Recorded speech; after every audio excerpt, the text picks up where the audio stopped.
Good afternoon, everyone. Happy Sunday.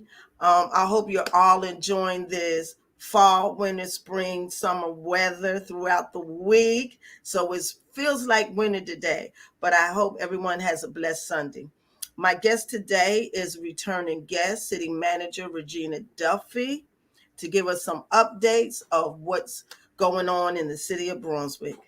Good afternoon, Miss McDuffie. How you doing? I'm fine, thank you. Doing well. Well, good, good. Getting ready for the holiday season. Yeah, it's funny. We, as the city, of course, works the whole season. We have just holidays mainly off, and but it seems like once you hit Thanksgiving, it's hard to access people. It's hard to schedule meetings. People just take a very laxed, I guess, attitude when the holidays start. So you don't expect to get a lot done during the holidays, but we try and keep things moving and of course, progressing and maintaining for the city. I understand exactly what you mean. After Halloween, from then on, it's planning holiday gatherings, office Yeah, parties. time Yes, off, and and you yeah. can't expect anything serious to go down the pipeline until the new year. You are exactly Well, for right. the city though, we have our audit that, our audit starts as of July 1st, which is the beginning of our fiscal year for the audit for the last fiscal year. And that has to be turned into the state as of December 31st. So no matter what we're doing, we got to get that audit done. And, we have to press the auditors and kind of keep them moving forward to get that done during the holidays. So that's one of the things, we have to do. And we try and make sure we meet that deadline. Yeah. So tell me what's going on in the city of Brunswick? What's going on since we last met and what's going on now? What has been going on and what do we have to look forward to? Well, the city of Brunswick, fortunately, we just have a lot of things, in the works right now. I am very excited to, say that the SPLOS pass, which was a tremendous impact on the city. We will now have money going forward to start some of the large drainage projects that we have on our master plan. We have money to do some of the road improvements to Altama and Albany streets and some of our major corridors to, help our road improvements going forward. Just a lot of projects that we have to make improvements. And, the thing I want to impress upon people about the SPLOST is that it's all about improving the community and making our community competitive and, keeping up with other communities around the state so that we can draw businesses and draw people and, increase our population and our viability and things like that. So, it's a very, very impactful thing to be able to maintain, and make improvements throughout the community. And one of the things is a lot of people that I hear throughout the community is saying, where is the money exactly going and what it's doing? So I've noticed there is signage around the city around the splash. But when you all do city commissioner meetings and Miss Kathy does the financial report, will there ever be a time where you can tell the community specifically out of the splash what has been Well, the that splash being used for? Yeah, that is a change that we're making this year. The mayor specifically would like to see more accountability and more communication. So we're going to have at least two meetings. And, the SPLOS money comes in, monthly. So it's not like we can do a lot of things immediate once it starts. We do a lot of planning, we do a lot of preliminary work. So getting started, it's going to be slow in terms of, just seeing things, seeing improvements immediately. But the mayor has committed to doing at least two open meetings during the year, and we will be throughout the year giving updates, groundbreakings, telling people when we're starting projects, trying to communicate to the community, how the flow of projects will be so that they will understand the impact on their daily, lives and things like that. So we'll be doing that as well. But we will have two explicit meetings that will just be for the SPLOST to tell the public where we are and what we're doing. And again, that probably won't be impactful until probably 2024, because the money starts in April of 2023. And then we got to build up some funds in order to, let some projects and start contracting for work to be done. So really, the impact of it will not be, a lot of it won't be seen until 2024. And then, of course, it will be throughout for the 6-year period. So it's not like, we don't get, millions of dollars come April. We only get monthly increments of what that total will be. And so based on the project, like you said, since it's a monthly increment of money, you have to wait. Say a project is $1 million or something. So you have to wait until that builds up before you can attend to that project. Because that was my next question: is the splash like the 5-year plan or the 3-year plan, where you have so many years before you spend that money, but it's a right. build up? And the only way we can do it up front is if we issue bonds for it to do the project early and then pay the bonds off with the SPLOST funds.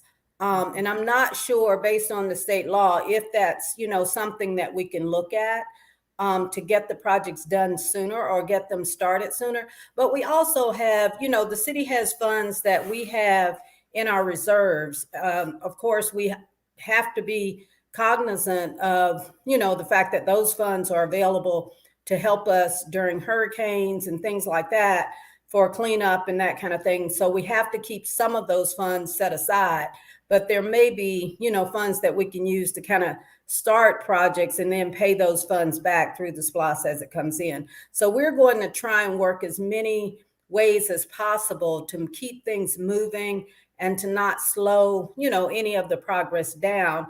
But it is something, that has to is dependent upon the funds coming in, and they are scheduled to come in like at about $6 million, hopefully $6 million a year.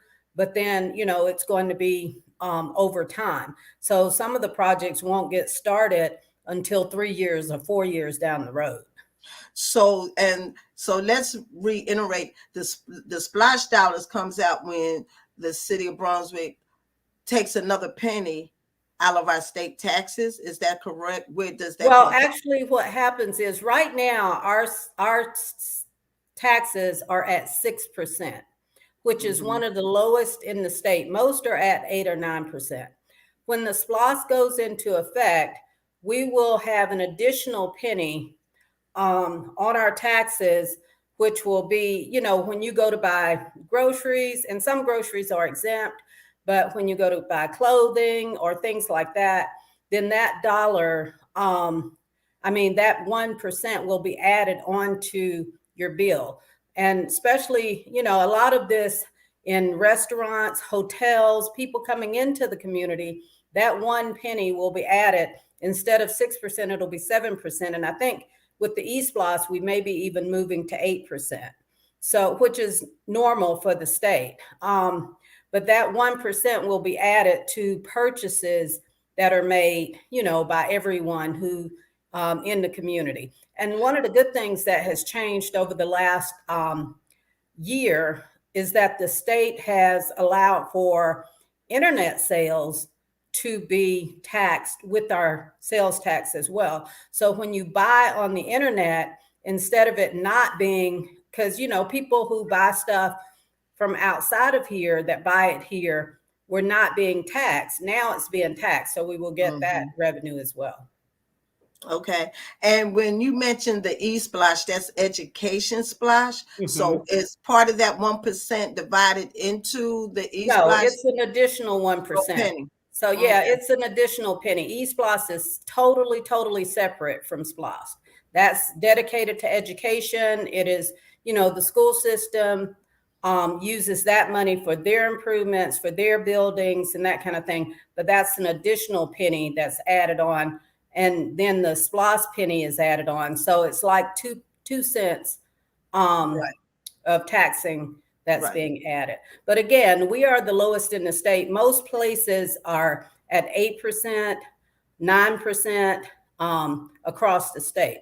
So it's not something out, different than other when you go other places that you experience. Well, thank you for elaborating and giving us details, and that'll give, I hope, some understanding to those who oppose the splash tax. Yeah, and it'll Mhm. give an understanding of people because they're always once they approve it, they start to say, why is nothing happening? And it's not that nothing is happening. There's a lot of planning, there's a lot of designing there, and Mhm. then we have to wait for funds to come in for them to be spent. So it's not that we're not sitting twiddling our thumbs, um, not doing the projects. We're just trying to make it we're working as much as possible to make sure when the money gets here, we will be ready to, put things in place and start the improvements and make things go as quickly as possible. Mhm. Okay. What else is going on in the city? What has been completed since the last time you've been on the show? Well, I'm not sure exactly what some of our completions are. I know moving forward, we have a lot to do. We're working really hard to get the Mary Ross Park situation, moving forward. We're phase 2 of Mary Ross Park should be starting in about 2 months. We are right now getting the contracts in place and the contractors to do work for that phase 2. And we're also working to start, what the additional improvements in that area will be. The city So has, just as you know, the homeless situation is one that has come up and has become, a priority. And we are working, we had the homeless summit in the last week of October, and we are moving forward with some committees that are working to establish some, really action plans to going forward with the homeless to improve the homeless situation as well. mhm. and and sometimes we have conversations, and that's one of the biggest things about people not allowing, but agreeing to have a community where the homeless can be uplifted and transition their lives from homeless to a better lifestyle like we are. And I understand that everybody may not want it, all the homeless may not want it, but we're only reaching out to those who do want it. And um I just feel some kind of way about people opposing to having an area to build houses or a complex for the homeless, because I'm sure that everybody in this world have experience in knowing somebody who was homeless, or homeless being homeless themselves, or coming out. But I wish there Yeah, would be so it's much a more difficult compassion. situation, and it's one that, every community struggles with. I mean, if you go to the larger communities, Washington, D.C., Atlanta, Houston, L.A., they struggle with trying to deal with, the homeless population and, transitioning the people and getting them in places that they can move back into a better stable environment. And it is just hard. And unfortunately, some of our government regulations are reasons that they can't, and it's hard for them. So we're trying to look at different things, such as our transportation system. We are moving forward with, starting a transportation system, which we hope to be online by middle of next year, around July. And we are, moving forward with partnering with the county and the schools, the college, and other places to try and get that system in place so that it can be a help to people transitioning, so that transportation, can be taken out of that equation of a barrier Right. for people who are homeless and can't get employment and can't keep employment. So, those type of things, all of it work together to help our citizens and the homeless population to hopefully, again, re-engage and stabilize their lives. Hmm. And you have, before we got on the conversation about the homeless, you mentioned Mary Ross Park. Do you have any other, have y'all come up with any ideas of what the second phase of Mary Ross Park would Well, look like?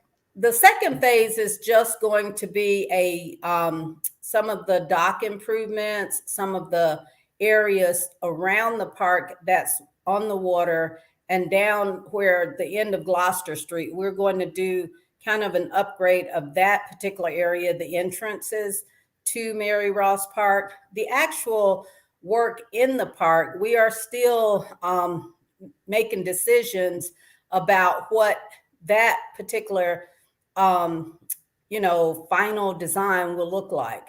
So that's kind of still, and certainly people watching your presentation, if they have input or, something that they would like to see, they can, call it in or email it to City Hall. We certainly want public input on all of the things that we do, because we don't want to spend money and then people say, well, that's not what we thought, or that's not what we want. At least know some of the things that people are concerned with. So certainly if people want to send information in, they can go on our website, or they can just send an email to the clerk's office or my office to City Hall, and just, provide their opinion. We Have certainly, want to hear from the public. have like we had a town hall for the homeless, has there been a town hall for the community to hear the Well, different demographics and generations of people of what they want to see Mary Ross Park look like? it has been done in the past, and that master plan was put together from public input. I mean, that's where we got the original master plan. Now, going forward, it has gotten a little old. So that's one of the reasons we're, kind of rethinking where we are right now, to understand how that has changed over the years. What we're going to do is we're going to come up with a couple of concepts, and then go back out to the public and say, which of these you think are the best, which are some of the priorities that you want to see, and that kind of thing. So we're going to engage the public at some point to talk about the Mary Ross Park development coming up Okay. soon. But there are so many things that are going on that, it's hard to just keep all these balls in the air. Hmm. Are they any new? I see all around the city and the county. I don't know which area they belong in, but I see a whole lot of rebuilding of homes going on. So is any of those new apartments or complexes going on belong in the city? No, not that we are developing ourselves. Those are private development, which we, would rather have private investment in our communities such as that.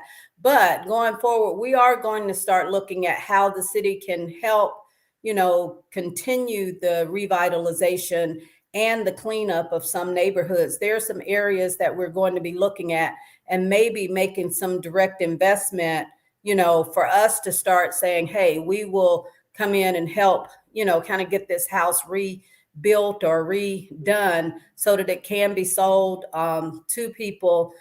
Some of them will be market level, some of them will be affordable housing, some of them will be multifamily, that kind of thing.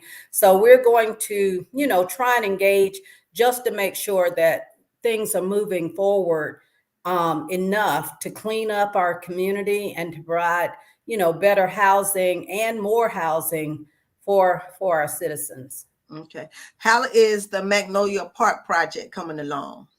Magnolia Park is actually should be complete. Now, I Okay. know they've had some subsequent flooding areas over there, so we've been trying to make sure everything is cleared out, cleaned out, because when construction comes, sometimes the debris and some of the things from the construction causes some obstacles for the water. So we're making sure that everything is completed and everything is flowing well. I know we've had some small concerns, We still have difficulty when there's high tides and things like that. But I think most of the improvements at Magnolia Park are completed. We're now moving to College Park, and that particular area, that phase one is going to be the county's part of that, not necessarily impacting directly in that community and the houses in College Park, but it's going to be the outfalls that the county has to improve. But those are moving forward, and we are getting, starting to be able to spend the money that we got from the state for that project. I know they are happy. That's a long time coming. It is very much. So are some of the sidewalks being made, are those in the city, or is that also the county? Well, some sidewalk projects you're asking about, Mm-hmm. again, that's part of, we've run out of sidewalk money from what we had from the last SPLOST and what we had in the general fund. So we're having to wait a little bit to get more money from the SPLOST for sidewalks, but we do have funding in there. And we are looking at possible grants that we can get to do improvements for sidewalks as well. So that's something, that we will continue to try and find outside money. And then once the SPLOST money is available, we'll use that to improve the sidewalks. We do have our street resurfacing project that's going on right now. So you should see some of the smaller streets being resurfaced and getting better, getting rid of some of those damaged areas and some of the potholes and things like that. So that's being done right now. That's good. That's good. Yes. So oh well, thank you, because Goodyear just adopted their neighborhood for cleanup. And we also have that labyrinth in our Goodyear Park now. So thank you for that. Yeah, and Um, we're hoping that the fitness court that we have proposed for Goodyear Park, we're hoping to be able to start that project, soon. So we have some new funding coming in. Georgia Pacific has agreed to be a partner in that project. So we're hoping to get that done and do something, spectacular to incorporate that particular new outdoor activity at Goodyear Park as well. where are we at with the splash pad that was supposed? Isn't it going in Orange Park? It What is? is. Okay. We again, people expect these things to happen right, just immediate. We did get the grant for that. We are moving forward. They have bid out the building, and we need a building with the restroom and an area for the equipment for the splash pad. The platform, I think, is being poured for the splash pad. So I'm hopeful that the splash pad will be in and ready before the Memorial Day holiday. It should be hopefully done, by April. But I know that the restrooms, which are, a major portion of that, are scheduled to be started in January. And it's according to that schedule how quickly we can get the splash pad in and the other things done. We've had some delays with the equipment. We've had delays with contractors. Things are not as easy to get construction things done. I don't know if I could say they were easy in the past, but they've gotten more difficult with the supplies limited, and with there's so much construction going on that it's hard. People are stretched in doing projects, and it just takes a lot more time when there's so much activity going on. Mm-hmm. Okay. So, Ms. McDuffie, is there anything else that we did not discuss that has coming up? I know the Christmas parade is coming up. Tell us about Yeah, the and Christmas I was parade. just about to say the Christmas lighting. The Christmas lighting Yes. is going to be, hopefully, if it comes out the way that I planned it and what we've envisioned, I'm hoping that people will think it's spectacular this year. Jekyll does a good job of Christmas lights and things like that, and it's beautiful. We hope to be not rival, but complementary to the display at Jekyll, and hope that downtown will just sparkle and people will just love it. Mhm. So I'm hoping to, hear feedback.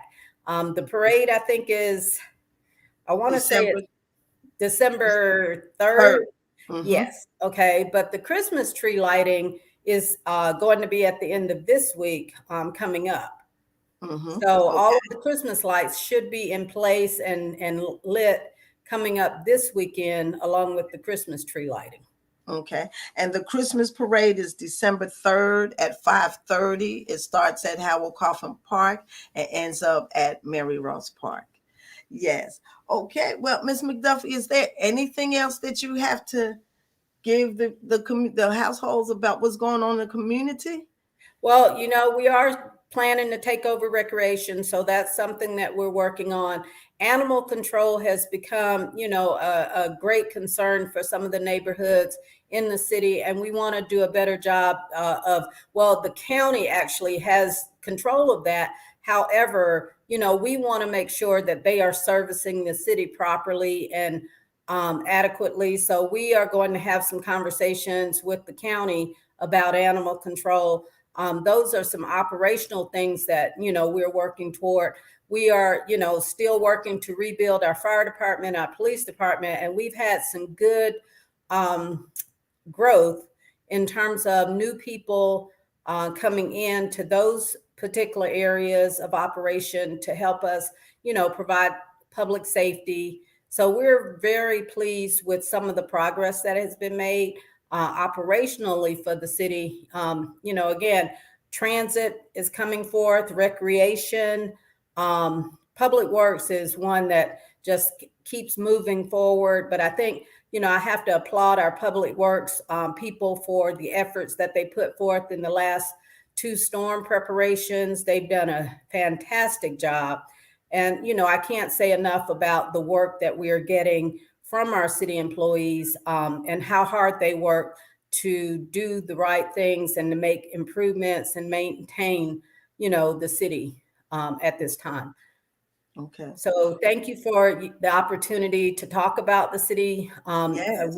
Again, we got a lot going on. I mean, I hit on the large things, but in between time, there are probably 10 or 20 small things for each large thing that I talk about, that's really not something, that's public at this point, but just little things that we're dealing with on a day-to-day basis. So it's a lot going on, a lot of work being done, and certainly want to make sure we are attentive to the community and providing communication to the public.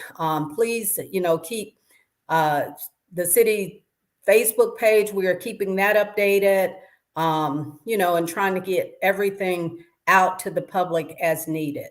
Right. Well, JJ's chicken and fish, original JJ's fish and Yeah, chicken here they in the open, and city. I actually went by there I think it was 2 or 3 days ago. We stopped by, Mhm, and I was just really, the food was excellent. But I mhm, told them that, they need to let people know they're open, put some signs out, put some mhm, flyers out, mhm, market downtown to make sure, I mhm, think sometimes they assume that people know that they're open and that kind of thing, but it's good to do marketing. I mean, let mhm, people know that they're open, that they're, do it there to do business. We mhm, needed a restaurant downtown. I'm hoping that at some mhm, point they may expand their hours to, stay open a little later, and that kind of thing. But yeah, we definitely need that downtown restaurant. So I'm very pleased to have them there open. And again, the food was excellent. mhm. So there you have it. Jay's original fish and chicken is now on No, Albany and Boston. Yeah. Processor Street, and they're still out there on exit 29, and they will be going to hopefully in the near future on 341 at the old Waffle House. And so, City Manager Ms. McDuffie, thank you for coming on this Sunday. Are you ready for the holiday season yourself? Yeah, I'm getting ready. You know, I won't be back in the office until mid-December. My birthday's in December, so I get to celebrate my birthday and celebrate Thanksgiving, Christmas. My birthday comes actually 4 weeks after today, and then you know, we have Thanksgiving and then a week before Christmas. So I'm excited about just having some time to spend with my family, and certainly trying to recuperate and make sure I get back to work um, Mhm. successfully in mid-December.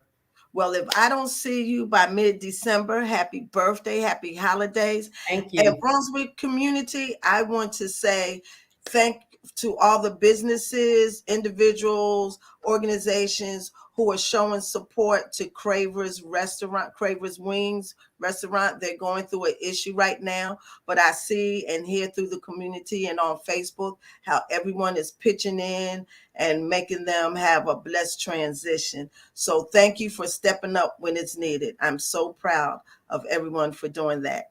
Well, thank you, everyone, and continue to tune in. I'll be back on December 3rd for another conversation. Thank you, and continue to have a blessed Sunday. You too. Have a great holiday season. Thank you. Thank you.